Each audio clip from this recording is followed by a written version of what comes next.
Ituloy natin yung ating pag-aaral. Nasa lesson 2 pa rin tayo, part 3. So hanggang part 5, yung ating lesson 2. Na kung saan ang lesson 1, ang part 1 ay nakafocus sa faith. Ang lesson 2 ay nakafocus sa love. Ngayon naman, ito ay nakafocus sa hope. Hope focus on heaven, not here on earth. Ano nga ba ang pag-asa na ito? Saan ba nakalagay ang pag-asa na ito? Maraming mga Kristiyano na-adapt nila ang pag-asa na hinahangad ng mga unbelievers. Pero ang Bible, kung titignan natin, iba ang pag-asa na mayroon sa atin na mga mananampalataya. Na ang pag-asa natin hindi nakafocus sa temporal or sa temporary, kundi nakafocus tayo sa eternity. Kaya kailangan ang mga mananampalataya laging lumalim ang kanilang pag-asa. Pero bakit minsan ang mga Kristiyano dumarating yung time na parang nabubuhay na walang pag-asa? Dahil sa ibang mga impluwensya. Yun yung ating napag-aralan sa ating part 1 na ang ating pananampalataya, madalas ang nag-i-impluwensya rito ay ang ating emotion, kaya nawawalan tayo ng pag-asa. Nababago ang ating perspective kapag iba ang nag-impluwensya sa atin. Bigyan ko kayo ng halimbawa. Si Prophet Elijah. Si Prophet Elijah ay man of faith. Every day, mayroong mga miracles. Nararanasan niya mga miracles. Kahit ilang taon na mga tagtuyot, ang Diyos ay gumagawa araw-araw ng milagro sa kanyang buhay, sa kanyang ministry, mayroong mga signs, wonders, and miracles. At ang isang matinding milagro pa diyan ay yung nagpababa ng apoy ang Diyos. Na kung saan ang ginamit niya ay walang iba kundi si Prophet Elijah. But after ng revival na ito, ano ang sumunod na pangyayari? Na-diskaril itong si Elijah. Bakit? Dahil mayroon siyang pinakinggang iba na nung marinig niya yun, ano ang tugon ng kanyang emotion at ano ang ginawa ng kanyang emotion sa kanyang pananampalataya at pag-asa sa Panginoon. Ang naging statement ni Elijah ay, wala na akong kwenta Panginoon, gusto ko nang mamatay. Bakit? Inalaw niya na ang kanyang emotion ang mag-influence sa kanyang pananampalataya. Kaya ang tingin niya sa kanyang sarili ay wala na siyang kwenta. Nawalan siya ng pag-asa. Yan ang dahilan kung bakit maraming mga taong nagtatagal sa depression. That even Christians dumadaan sa matinding depression dahil nga inalaw nila ang kanilang emotion na siyang mag-influence sa kanilang faith at higit sa lahat sa kanilang hope. Na dapat tingnan natin beyond dito sa buhay na ito. Kung titignan natin ang mga lingkod ng Panginoon in first century, ang dami ng kanilang mga pinagdaraanan. Pero hindi sila nawalan ng pag-asa. Actually, ang 12 apostles, lahat sila ay namartir, liban lamang kay John, dahil si John ay namatay sa katandaan, pero ang ginawa rin kay John ay niluto siya sa oil. Pero hindi siya namatay. So anong ginawa sa kanya? In-exile siya, dinala siya sa Patmos, sa island of Patmos. At namatay na nga siya sa kanyang katandaan. And the rest, pinako sa krus, binugbog, pinagpapalo, sinibat, pinugutan ng ulo. Ito nangyari sa mga apostles ng Panginoon. Pero kung titignan ninyo, bago nangyari ang mga pagpatay sa kanila, matindi ang kanilang mga persecutions na naranasan, pero hindi sila nawalan ng pag-asa. Dahil ang kanilang pag-asa ay hindi nakalagay kung kani-kanino, kundi nakalagay lamang kay Jesucristo. At yan ang kahalagahan ng hope. At yan ang hope na pag-uusapan natin ngayon. Colossians chapter 1, verse 5. The faith and love that spring from the hope stored up for you in heaven, and about which you have already heard in the true message of the gospel.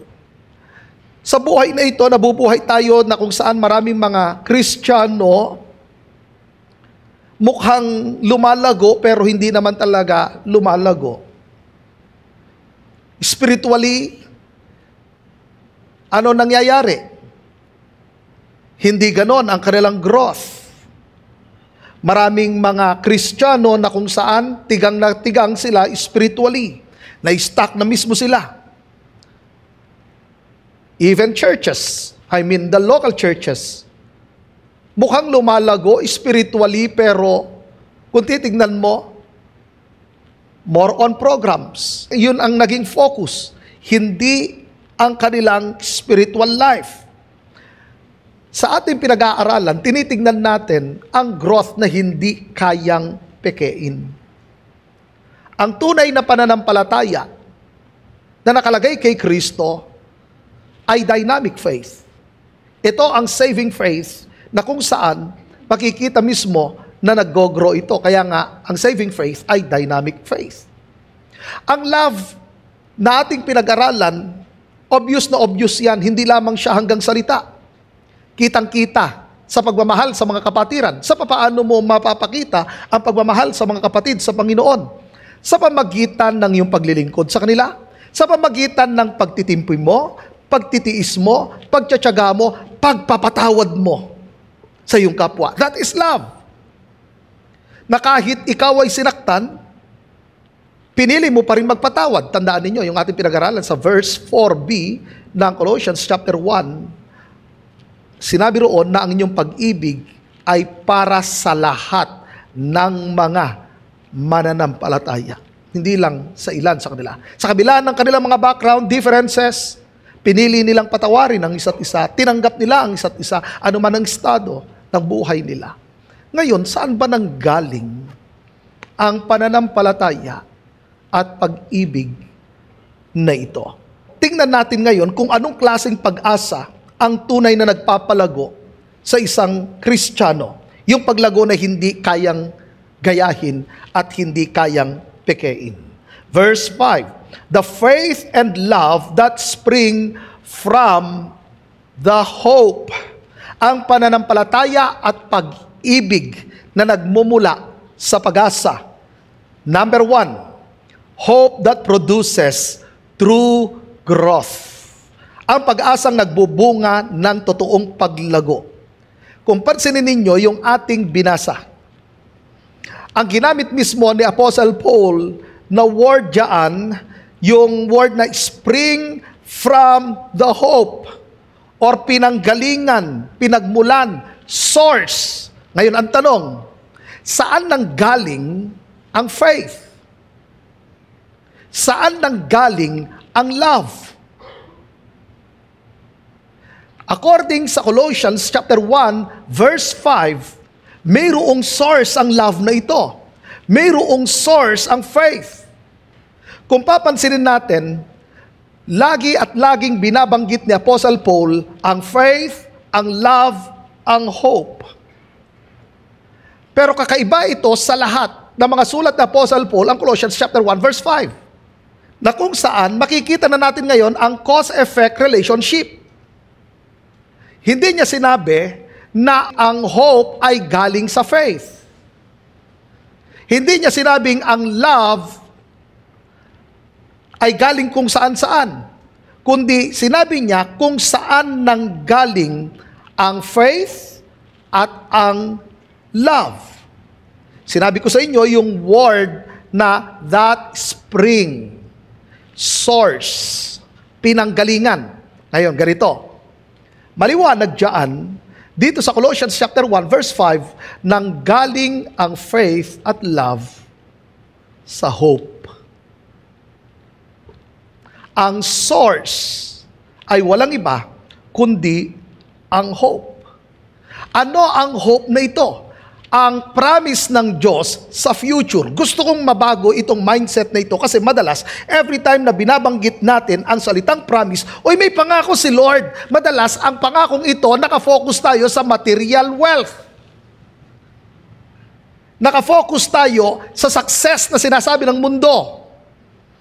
Yung promise na madalas na pinanghahawakan natin, yung ako magiging successful sa mundong ito, yung ako ay ma-promote. Ang hope na tinuturo ng salita ng Diyos, yung inaasahan natin na promise ng Diyos ay walang iba kundi ang heaven, ang eternal life, ang glorified body. Ito yung pag-asa beyond sa buhay na ito. Ito yung dahilan kung bakit lumalago ang ating pananampalataya, dahil mayroon tayong inaasahang pangako ng Diyos. Bakit tayo nagpapatuloy? Dahil mayroong promise ang Panginoon, babalikan niya tayo, at mayroong gantimpala sa mga taong nagpapatuloy, at mayroong gantimpala sa mga overcomer. Yun ang dahilan kung bakit ang mga mananampalataya nagpe-persevere. Tignan ninyo sila Apostle Paul. Di ba dumating sa point na sinabi ni Apostle Paul, kung ako ang tatanungin ninyo, gusto ko nang umuwi. Pero alang-alang sa inyo, mag-i-stay pa ako rito. Bakit ganon? Natatakot na ba si Apostle Paul? Ayaw niya na bang mabuhay? Hindi. Nasasabik na siya kay Lord. Nasasabik na siya sa mga promises ng Panginoon. So, ang kanilang focus ay hindi ang mundong ito. Ang kanilang focus ay ang promises ng Panginoon after ng buhay na ito. Na dapat yun ang focus ng lahat ng mga mananampalataya. Pero anong nangyari? Natakpan ang ating focus. Saan nakikita or saan nakafocus ang ating paningin? Sa mga bagay sa sanlibutan ito. Naging short-sighted ang maraming mga mananampalataya. Kaya nga maraming nag-give up. Kaya nga maraming huminto sa ministry. Bakit? Kasi nga nakikipag-compete sa mga bagay sa sanlibutan ito. Ang nakikita lang nila at ang hinahabol nila ay ang success na sinasabi ng mundong ito. Pero sinasabi ng salita ng Diyos, seek ye first the kingdom of God and His righteousness. Bakit tumatag ang pananampalataya ng mga mananampalataya sa Colosas? Dahil sa pag-asa. Bakit ganun na lamang ang kanilang pag-ibig sa kanilang kapwa, na kahit minsan sinasaktan sila ng kanilang kapwa mananampalataya, bakit pinili pa rin nilang magpatawad at hindi sila naging bitter? Dahil ang kanilang pag-asa ay nakaangkla kay Kristo. Doon nakalagay ang kanilang pag-asa. Kaya nga sinabi ng Apostle Paul, the faith and love that spring from the hope. So maliwanag dito, according sa Colossians chapter 1, verse 5, na ang ugat ay ang pag-asa at ang bunga nito kung bakit ganun na lamang lumalalim ang kanilang pananampalataya at lumalawak ang kanilang pag-ibig sa isa't isa, yan ay bunga. Ang ugat ay ang hope, ang bunga ay ang faith at ang love, according sa Colossians chapter 1, verse 5. Bigyan ko kayo ng halimbawa para makuha ninyo ito. Ang Chinese bamboo tree. Ang Chinese bamboo tree, kapag ito'y itinanim, ginagawa nila, dinidiligan, inaalagaan, pinapatabaan. Unang taon, wala kang makikitang sumisibol na Chinese bamboo tree. So tuloy pa rin, dinidiligan, inaalagaan, inaabonohan, pinapatabaan kako saan na. 2 years na, wala pa ring sumisibol na Chinese bamboo tree. 3 years, wala pa ring tumutubo. 4 years, wala pa ring tumutubo. Pero sa ika-5 taon, doon magsisimula na tumubo ang Chinese bamboo tree. And within 6 weeks, aabot siya ng 90 feet. Ang tanong, lumaki ba siya in just 6 weeks? Hindi. Lumaki siya doon sa 5 years na yun, naging malalim ang kanyang ugat. Yun ang preparation. Yun yung sinasabi ko sa inyo. Hindi mapepeke ang faith, hindi napepeke ang love. Kapag lumalalim tayo sa ating pag-asa kay Kristo, sa kanyang mga pinangako sa hinaharap, then lumalalim ang ating ugat sa kanya. At ang magiging resulta ay ang faith at ang love. Amen? So ano ang dapat nating gawin? Grow from hope. Real growth happens naturally when your heart is full of hope in Jesus Christ, sa kanyang mga ginawa sa iyo. Dahil siya'y namatay para sa ating mga kasalanan. At anong kanyang sinabi? Babalikan niya tayo. At isasama niya tayo. Yun ang pangako ng Panginoon. So lagi dapat nating alalahanin ito. Alam niyo, ito ang problema. Maraming mga Kristiyano, ayaw na ayaw nila or iniiwasan nilang pag-aralan ang eschatology. Ang pag-aaral patungkol sa end times, ang doctrine about end times. Ito ang iniiwasan ng maraming mga Christians, and many Christians, hindi talaga sila rooted about sa doctrine ng end times.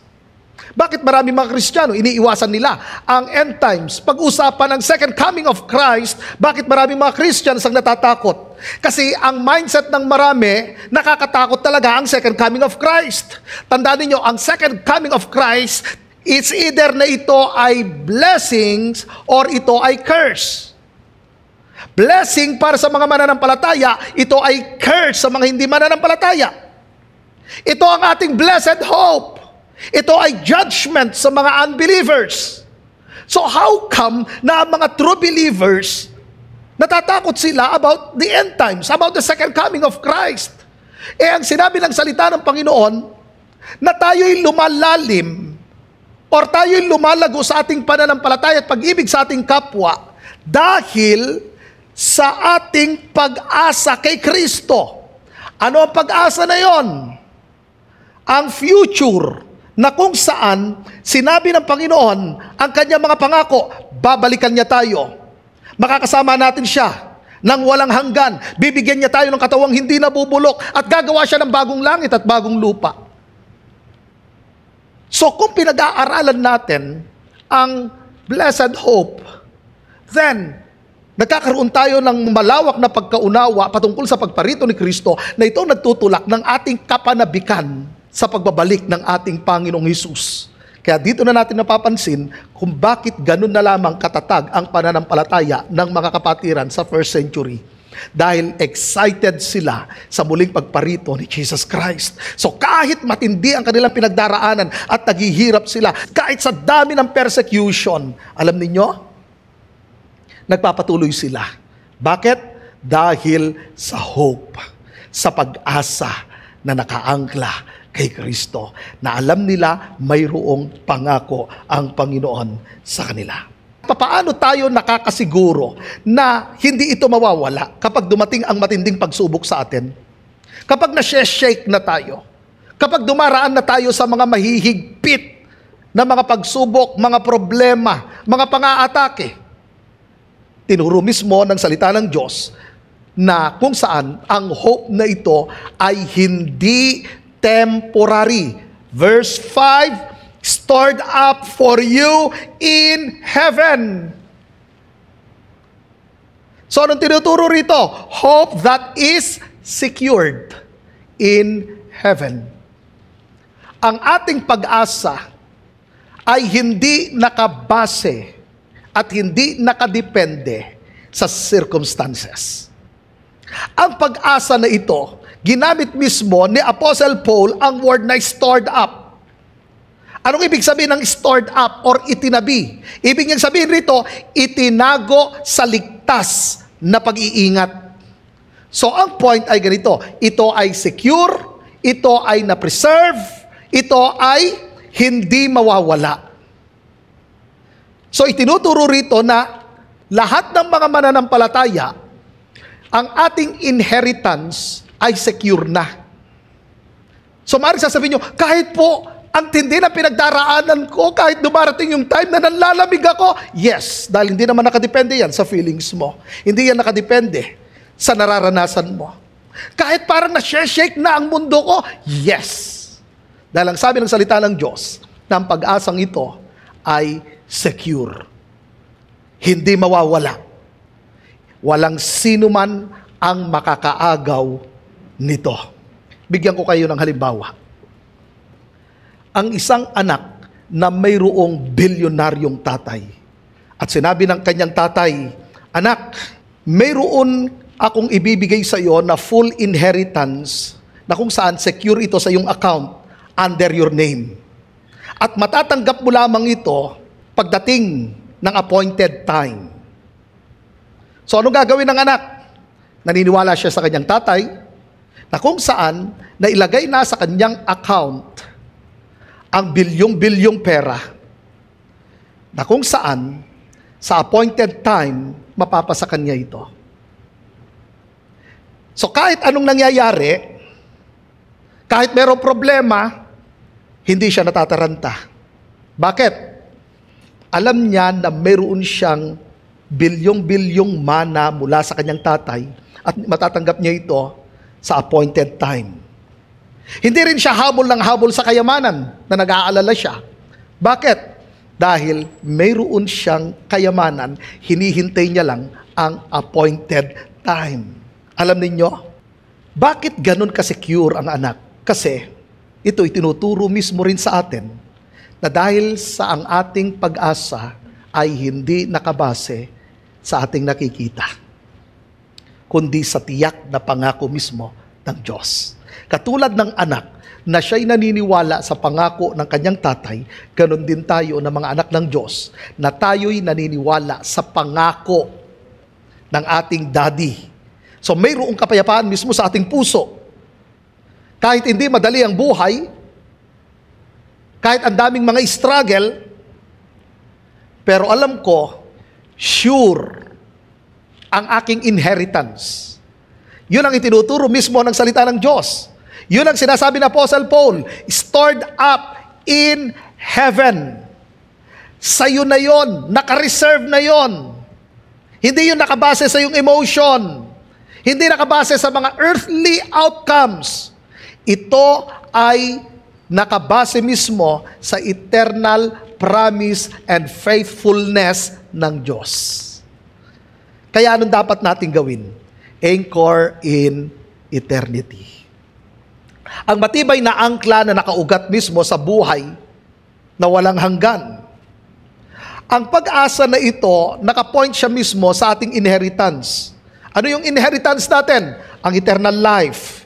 At ang lahat ng mga pangako ng Panginoon na kung saan iningatan niya mismo sa langit. Walang sino mang makakanakaw nito, walang sino mang makakakuha nito ang nag-secure, walang iba kundi ang Diyos. Ang pag-asa dito sa mundong ito nawawala. Pero ang ating heavenly hope ay forever. So kapag nakaangkla sa heaven ang pag-asang ito, kahit anong storms, hindi ka lulubog. Napakahalaga sa atin na lagi nating i-meditate ang ating eternal inheritance. Ano ba ang eternal inheritance? Isa diyan ang resurrection. Anong ibig kong sabihin? Sa Bible, merong first and second resurrection. At ang sabi ng salita ng Diyos, mapalad ang mga mapapabilang or makakasama sa unang resurrection. At kahabag-habag ang mga taong makakasama sa second resurrection. Ang first resurrection ay para sa mga mananampalataya, na kung saan ang pangako ng Panginoon, ang katawang nabubulok na ito ay papalitan ng katawang hindi nabubulok. So darating ang araw, lahat ng mga mananampalataya ay mayroong glorified body. Ang katawan nating ito, kapag namatay tayo, babalik ito sa alabok. Dahil ang sabi ng kanyang salita, sa alabok nang galing, sa alabok babalik. Kaya itong katawan kong ito, darating ang araw, babalik sa alabok. Kasi yun naman talaga ang realidad ng buhay. Pero hindi doon nag-e-end. Ang sabi ng Panginoon, darating ang araw, babalikan ko kayo at bibigyan ko kayo ng katawang hindi nabubulok. Kaya lahat ng mga mananampalataya na nauna na sa atin at nasa langit na sila, mayroon silang hinihintay na pangako. Ano ang pangako na yon? Ang glorified body. Alam niyo, dumating sa point na ang mga taga-Thessalonica, dahil pinasok sila ng false teachings, sabi ng mga false teachers, pagbalik ni Kristo, yung mga buhay lang ang makakatanggap ng glorified body. Sabi ng Apostle Paul, hindi. Actually, VIP pa nga ang mga namatay na na nauna sa atin ng mga nakay Kristo dahil sila ang unang bibigyan ng katawang hindi nabubulok. Then susunod lamang ang mga mananampalataya na buhay pa sa muling pagparito ng ating Panginoong Jesus. Amen? So yun ay isang pangako ng Panginoon. At hindi lamang yon. Yung pag-asa na yun na pangako na hinihintay natin, ang new heaven and new earth. So mapapalitan ang langit at ang lupa. Gagawa ang Diyos ng bagong langit at bagong lupa. At ang sabi ng Bible, makakasama natin ang Diyos nang walang hanggan. Yun ang hope. Kaya iangkla natin ito, ang ating pag-asa sa eternity, hindi sa mga bagay sa sanlibutan ito. So kung ang hope na ito nga ay napaka-powerful, at totoo namang talagang powerful ang hope na ito, paano natin makukuha ang hope na ito? Saan nanggaling ang hope na ito? Anong sinabi ni Apostle Paul? Verse 5, about which you have already heard in the true message of the gospel. So number 3, hope that comes from the gospel. I mean, the true gospel. Kinamit mismo ni Apostle Paul rito about the true message of the gospel. So, hindi lamang basta't gospel, kundi the whole counsel ng salita ng Diyos. Kasi ngayon, marami naman nagpipreach. Pinipreach nila ang love ng walang judgment. Pinipreach nila ang heaven na wala namang hell. Pinipreach nila ang justification ng walang sanctification. Kaya marami ngayon half-truth ang teachings. May mga nagsasabi, ang Diyos ay pag-ibig, so hindi niya kalooban na mapahamak ang tao. Yes, totoo, hindi niya kalooban na mapahamak ang tao. Dahil yun naman talaga ang sinabi ng Bible. Pero hindi nangangahulugan na dahil ang Diyos ay pag-ibig, hindi mapupunta sa impyerno ang tao. Ang sabi ng Bible, ang sinumang sumampalataya sa Kanya ay hindi mapahamak kundi magkaroon ng buhay na walang hanggan. Kalooban ng Diyos na maligtas ang lahat ng tao, hindi niya kalooban na mapahamak ang tao. Pero, ang sabi ng Bible, ang sinumang sumampalataya sa Kanya ay hindi mapapahamak kundi magkaroon ng buhay na walang hanggan. Tingnan niyo ngayon ang ginawa ng marami. Maraming mga religion. At marami ngayon na mga fake Christians na kanilang itinuturo na dahil ang Diyos ay pag-ibig, so wala ng impyerno. Na ang Diyos ay pag-ibig, so ang tao, kung ano na lamang yung gusto nila na i-define sa kanilang sarili, kung saan sila masaya, yun na lang kanilang gagawin. Pero sinabi ng salita ng Panginoon, kung gusto mo na maging disipulo ko, limutin mo ang iyong sarili, buhatin mo ang iyong krus araw-araw at sumunod sa akin. Anong turo ng mundo? Basta, magpakasaya ka na lang kung saan ka masaya. Yun ang gawin mo. Kung ano ang sinasabi ng puso mo, yun ang sundin mo. Ang sabi ng Bible, kung ano ang sinasabi ng kanyang salita, yun ang sundin mo, hindi kung ano ang sinasabi ng puso mo. Amen po ba? So, hindi pwedeng i-preach lang natin ang love nang hindi natin sinasabi na mayroong kapahamakan. Hindi lang love, kailangan ng repentance. Hindi lang heaven, kailangan malaman nilang patungkol sa hell. Tingnan ninyo ang ginawa ng marami. Minodify nila ang gospel. Binago nila, tinwist nila ang gospel. Binabago nila ang message ng gospel. At nagkalat ngayon sa social media na kung saan binabago nila ang message ng gospel. Kumukuha ng ilan sa mga talata pero binaluktot ang kabuuan nito. Maraming nagsasabing sila'y Christian, pero tignan mo, sinasabi nilang, ako rin ay Kristiyano, at dahil ako'y Kristiyano, okay lang naman sa Diyos na ganito ang buhay ko. How come na yun ang sinabi ng salita ng Diyos? Wala namang sinasabing ganun ang salita na sinasabi ang Panginoon. Ang context nga nung sinabi ng Panginoon, kung gusto ninyong maging disipulo ko, limutin ninyo ang inyong sarili, buhatin ninyo ang inyong krus araw-araw, at sumunod sa akin. Alam ninyo, pinapakita ng Panginoon kung sino ang mga tunay na ligtas. Yung mga tunay na nanampalataya. ang mga tunay na nanampalataya nandoon na hindi nabubuhay sa kanilang sarili. Alam nilang buhatin ang kanilang krus araw-araw. Anong ibig sabihin? Handa silang ma-persecute dahil sa pagsunod sa Panginoon. Handa nilang tayuan ang katotohanan ng salita ng Diyos kahit maraming mga tao na nagtatatawa sa Kanya. Sabihin ko sa inyo, every time na tinatayuan ninyo ang salita ng Diyos, maraming mang-aatake sa inyo.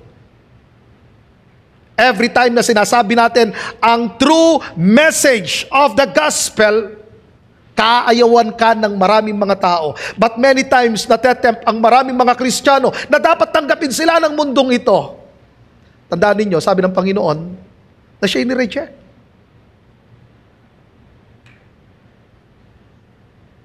Na siya itinanggihan.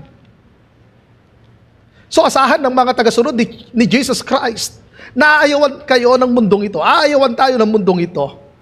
Hindi tayo yayakapin ng mundong ito dahil hindi naman talaga tayo taga-mundo. Kaya mag-isip tayo kung hindi tayo nape-persecute, baka ibig sabihin hindi tayo sumusunod nga talaga sa Panginoon. Baka nga kalahati lang ang aking sinusunod na dapat kabuuan. Kaya nga tinuturuan sila ng Apostle Paul, ang pag-asang ito, narinig ninyo ito sa true message of the gospel. Kanyang itinuturoy ganito, lahat nag-start, kaya ka nagkaroon ng pag-asa na ito na mula sa ating Diyos dahil narinig mo ang gospel. Pero hindi doon nag-e-end. Totoong ang true message of the gospel ang siyang simula. Pero hindi lamang siya hanggang simula, kundi ito ay pang-araw-araw na ang true message of the gospel ang source ng ating strength. Amen ba? Kaya nga ang mga mananampalataya, tuloy-tuloy ang kanilang paglago dahil nga sa message ng gospel. So, anong dapat natin gawin? Listen to the truth of the gospel to grow your hope. The more na nakikinig ka, pinag-aaralan mo ang gospel truth, lalong lumalakas, tumitibay, lumalago ang iyong pag-asa. Gusto mo na humina ang iyong pag-asa? Then, makinig ka sa kasinungalingan. Ang tanong ko, bakit nang hina si Prophet Elijah? Bakit nawalan ng pag-asa si Elijah? Bakit sinabi ni Elijah, gusto ko na mamatay? Wala na akong kwenta kasi finid niya ang kanyang sarili sa mga kasinungalingan. So, dumarating rin pala sa point na ang mga mananampalataya, dumarating yung time na parang sila ay nawawalan ng pag-asa. Kasi nga, hinayaan nila na makapakinig sila sa mga kasinungalingan ng mundong ito, sa mga sinasabi ng ibang mga tao, mga panghihina, mga pagkatakot. Saan nga ba nakalagay ang iyong pag-asa? Dapat punuin mo ang iyong puso ng mga pangako ng Diyos. Ganon mismo ang ginagawa nila Apostle Paul, kaya nga nakafocus sila sa heavenly things. Yun mismo rin ang sinabi ng Apostle Paul in Colossians. Kasi tandaan ninyo, sa mundo, ang pag-asa na galing sa mundo, nawawala. Pero ang pag-asa na galing sa Diyos, ito'y mananatili. Pero minsan ang problema, tayo, yung ating emotion, parang feeling natin na wala ng pag-asa, babalik ulit tayo doon sa ating point number 2, ito'y nakatago sa langit. Ito'y nakasecure. Ito ay preserve. Amen? Ngayon, lagi kong pinapaalala sa inyo na napakahalaga na lumalim ng lumalim ang ating pag-asa kay Kristo para sa ganon, lumago ng lumago ang ating pananampalataya at ang ating pag-ibig ay lalong lumawak sa mga kapatiran. Amen? So the question is, how do you grow in lasting hope? Parang sasabihin niyo, di po ba dun sa point number 1 to 3, sinabi niyo na ang application? Tandaan niyo, itong application na sasabihin ko sa inyo ay iba ang purpose nito. Iba ang aspeto doon sa point 1 to 3 na ating tiningnan kanina.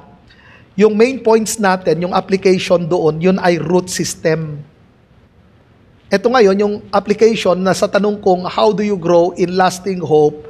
Kumbaga sa halaman yan, nakatanim na, ang ginagawa mo lang naman ngayon is, didiligan mo, aalagaan mo. Nakukuha ninyo?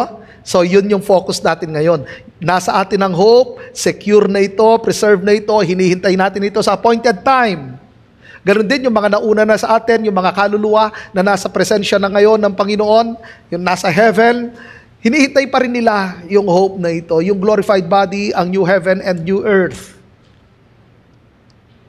Ang pagtatanggol ng Diyos, ang paghihiganti ng Panginoon. Kaya nga, mapansin ninyo, mayroong prayer ang mga namartir. Sinabi mismo sa Revelation, sinabi ron, Lord, hanggang kailan mo kami paghihiganti sa mga taong pumatay sa amin dahil sa aming paglilingkod sa inyo?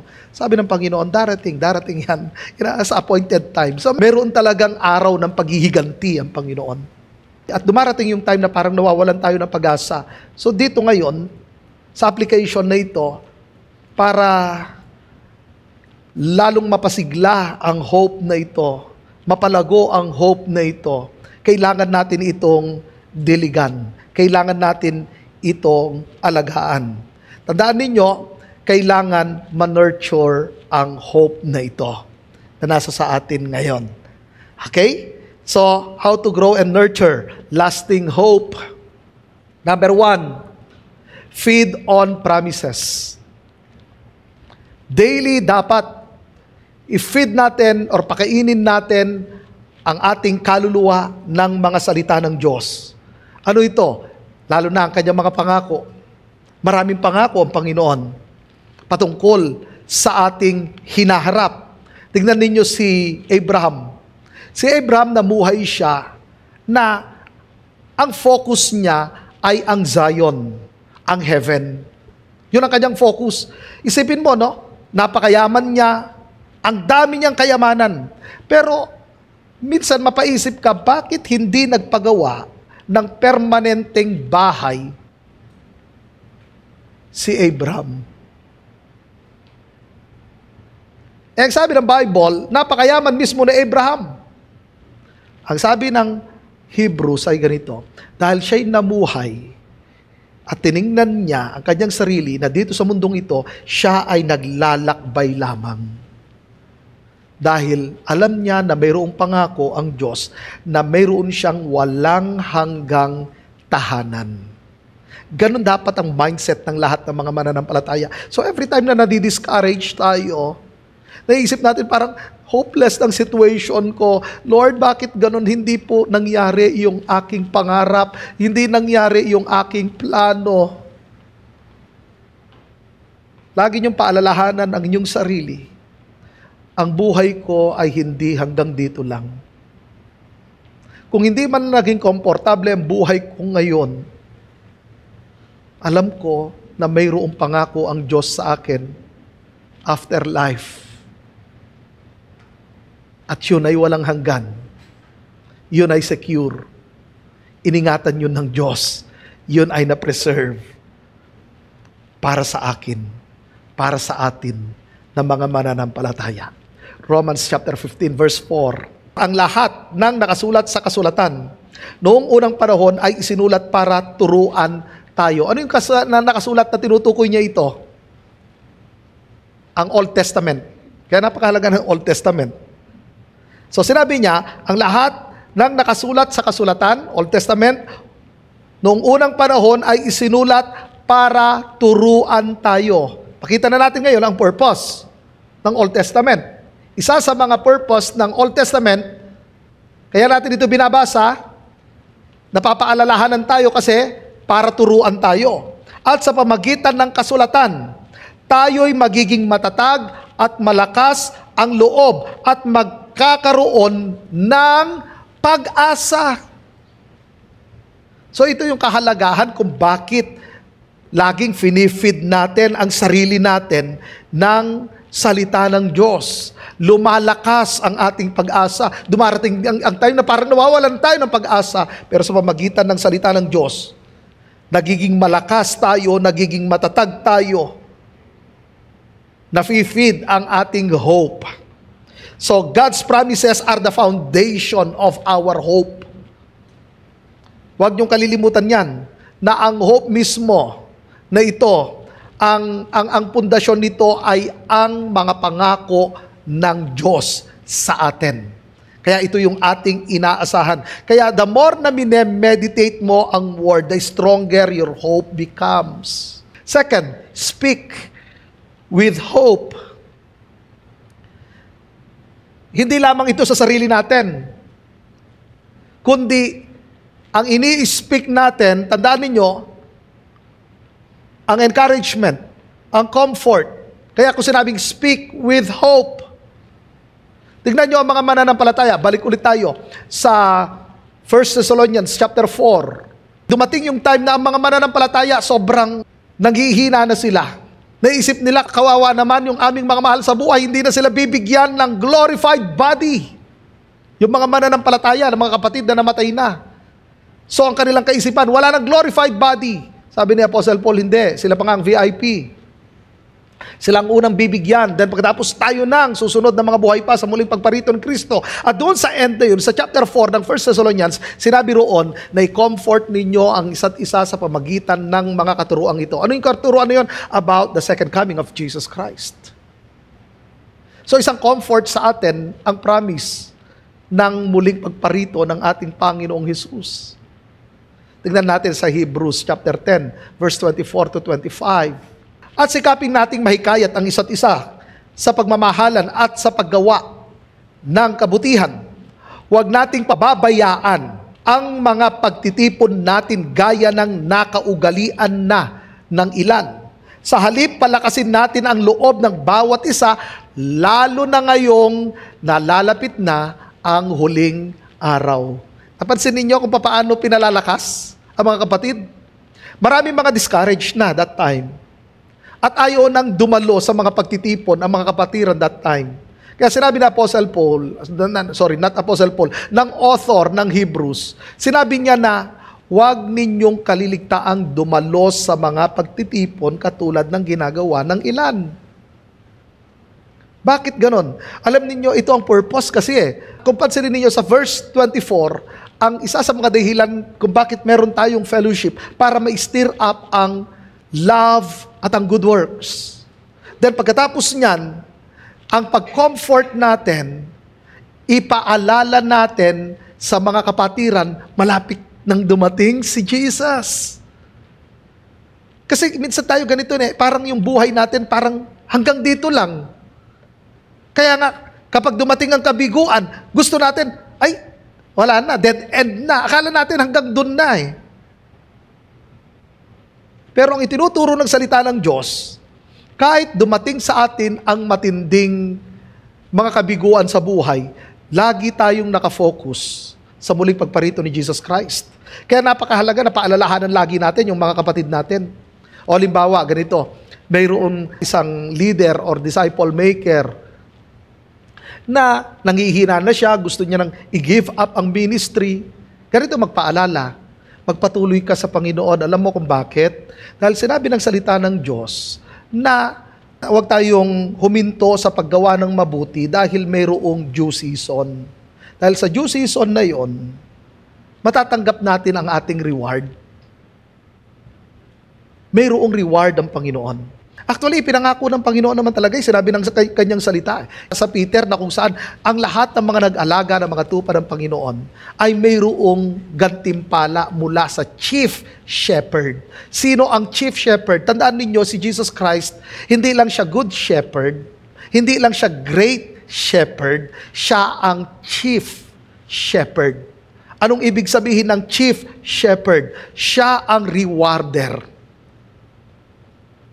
Siya ang magre-reward sa lahat ng mga nag-alaga ng mga tupa ng Panginoon. Kaya sa mga kapwa ko na naglilingkod sa Panginoon, na nag-aalaga ng mga tupa ng Panginoon, huwag niyong i-give up ang ministry. Bakit? Dahil sa takdang panahon, sa muling pagparito ng Panginoong Hesus, sinabi niya, nasa aking kamay ang mga gantimpala.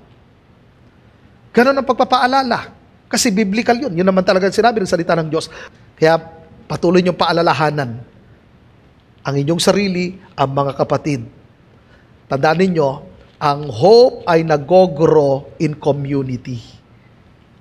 In the context of Hebrews chapter 10, verse 24 and 25. So hindi mag-isa lang Hindi mag-isa. Kaya nga sinabi kong, ang pag-asa lumalago in community. So mahalaga ang fellowship, mga kapatid. Mahalaga merong life group. Kasi lumalago tayo sa pagtutulungan, pagpapaalalahanan ng bawat isa. So speak life, speak faith, speak future. Amen? Letter C, think eternally. Live with heaven in mind, not just survival. Dapat ang focus ng ating isipan ay ang heaven. Colossians chapter 3, verse 2. Set your minds on things above, not on earthly things. Hindi niya sinabing ganito na nakafocus ang inyong paningin sa langit, hindi lang sa lupa. Hindi. Ang sabi niya, not on earthly things. Gayahin natin ang mga men of God sa Bible.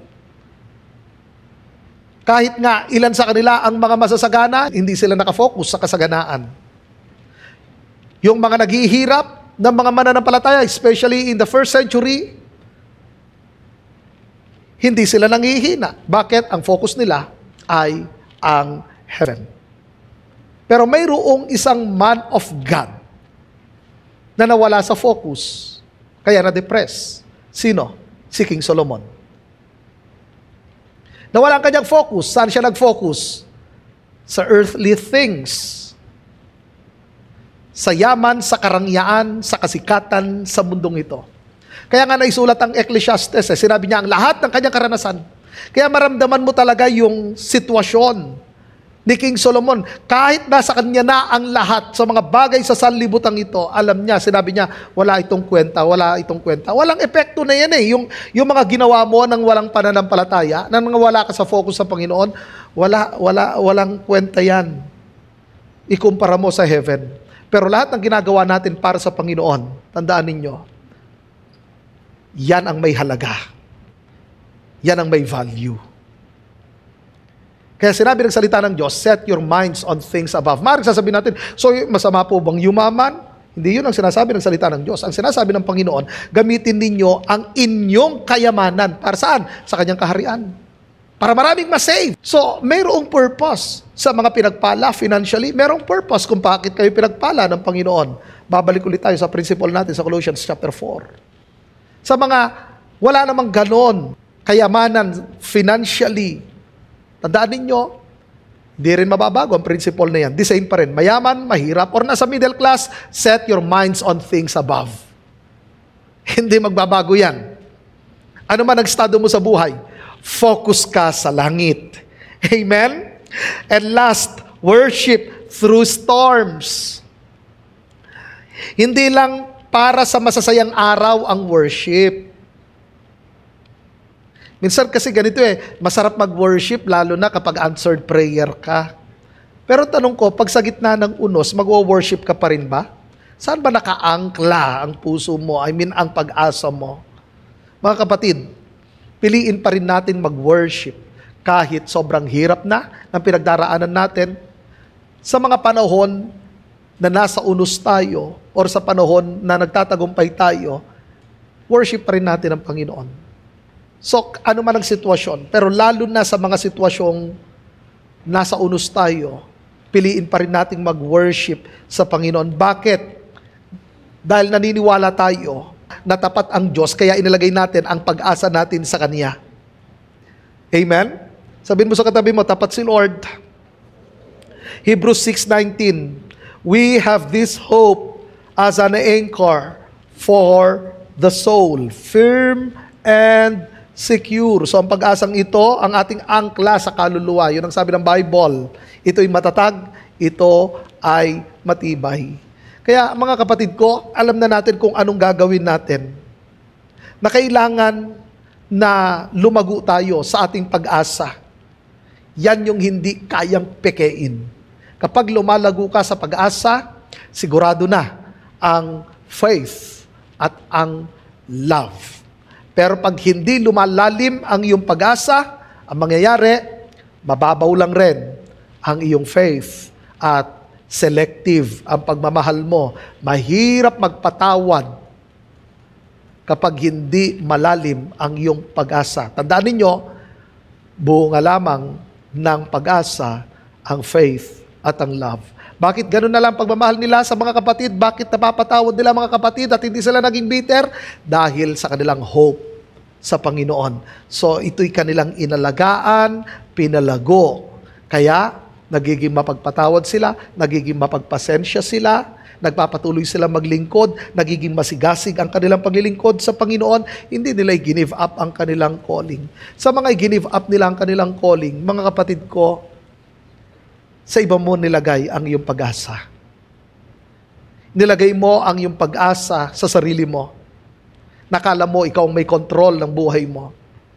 Nilagay mo ang iyong pag-asa sa iyong trabaho, sa iyong sweldo, sa iyong bank account. Tandaan ninyo, ang pag-asa natin ay nakatago sa langit. At huwag na huwag kayong matutukso na ilagay ang pag-asa ninyo sa sino man sa mundong ito. Sa Diyos lang dapat. Amen?